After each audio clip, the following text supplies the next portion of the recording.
Welcome to 1984 Lore, and today we delve more into the symbolic realm of the novel, specifically the coral paperweight Winston purchases from Charrington's shop. The significance of this object cannot be understated. Winston first sets eyes on it in Chapter 8 of Part 1. Quote, "What appealed to him about it was not so much its beauty as the air it seemed to possess of belonging to an age quite different from the present one.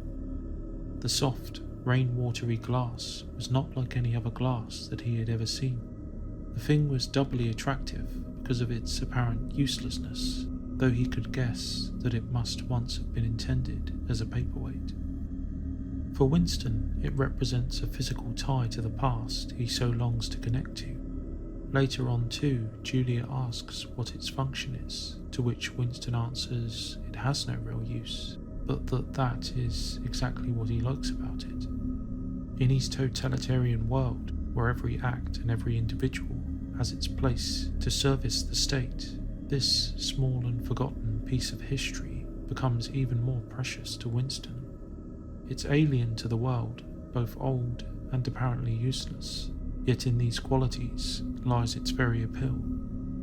So we get why Winston is attracted to its uselessness. But why is the paperweight's tie to the forbidden past important for Winston particularly? As Winston himself perfectly understands, given his age and job within the Ministry of Truth's records department, the party effectively controls the present by controlling the past.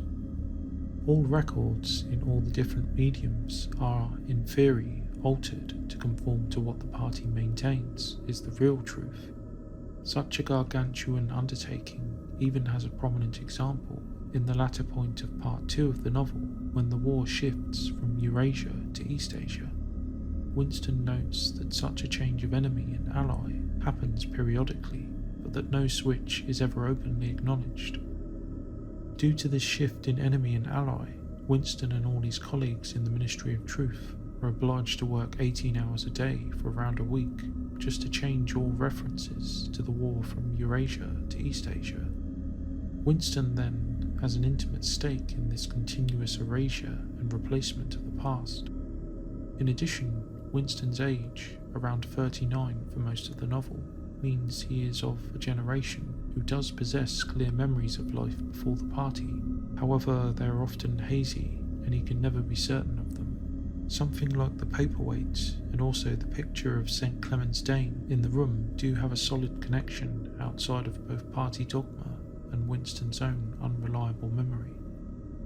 Aside from its apparent existence as an objective tie to the past, for Winston the paperweight symbolises his own life, separate and free from the party. Quote, "The inexhaustibly interesting thing was not the fragment of coral, but the interior of the glass itself. There was such a depth of it, and yet it was almost as transparent as air. It was as though the surface of the glass had been the arc of the sky, enclosing a tiny world with its atmosphere complete. He had the feeling that he could get inside it, and that, in fact, he was inside it, along with the mahogany bed, and the gate-leg table, and the clock, and the steel engraving, and the paperweight itself. The paperweight was the room he was in, and the coral was Julia's life and his own, fixed in a sort of eternity at the heart of the crystal. This analogy becomes important later on when the lovers are finally caught. The particular description of the contents of the room being enclosed in the glass is important, given the room has become the arena, so to speak, of Winston's own secret life outside of the party's control. Though Winston knows deep down, and even voices at times, that he and Julia's time is limited, he may also at times feel like his life with Julia away from the party can somehow be continuous and contained if it remains confined to the room. Julia is certainly more optimistic on this score, and even Winston fantasizes with her sometimes of perhaps escaping, the two living as proles and developing proletarian accents while working in a factory. However, he quickly sees this as the fantasy that it is. The paperweight's glass thus becomes a symbol of this desperate hope, Winston completing the metaphor by equating his life with the coral itself. Of course, Winston and Julia's hope is misplaced. Indeed, there is little that is not part of a cruel deception, even down to the beloved paperweight itself. When caught, the paperweight's destruction is a significant moment, as the breaking of the glass and the exposure of the coral mirrors the breaking of and exposure of Winston and Julia's affair and secret life. I don't think the targeting and breaking of the paperweight in particular was arbitrary too. In addition to Orwell using it as a symbol of Winston's defiance, its breaking by the police who arrest Winston is likely a revealing little detail that ties in with the character and motivations of the party. Within the room, Winston, it is later revealed, was watched constantly, and his attachment to the object would have been obvious from the time of its purchase. It's quite probable too that O'Brien and the party had also divined Winston's own inner feelings and thoughts towards it. This is another interesting subject, the party's grasp on Winston's thoughts, particularly how O'Brien can apparently read Winston's mind, and there is a dedicated video on this subject on the channel.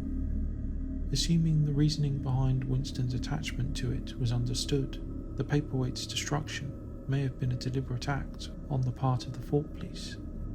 Quote, "There was another crash. Someone had picked up the glass paperweight from the table and smashed it to pieces on the hearthstone. The fragment of coral, a tiny crinkle of pink like a sugar rosebud from a cake, rolled off across the mat. How small, thought Winston. How small it always was. O'Brien and Charrington likely ordered the smashing of it, given they understood it was a symbol of defiance and hope. With its smashing, Winston's own delusion of a continuous secret life in defiance of the party is definitively smashed too. It's interesting to consider, as this would subtly begin Winston's own transformation to good party member even before he sees the inside of the Ministry of Love.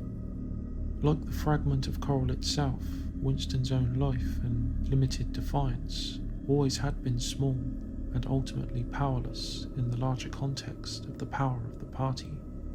In addition, Winston must have understood with the revealing of Charrington and the later revelation of the true extent of the Fort Police's surveillance that even his beloved paperweight itself had in actuality never been outside of history or apart from party control. In many ways, like himself, the paperweight had always been a construction of the party itself. But what do you think? Was the coral paperweight important in the novel? Do you have other information? I'd love to hear it in the comments, so drop your thoughts below. And if you're feeling particularly generous, then click that like button. Thanks for listening, and remember, who controls the past controls the future. Who controls the present controls the past.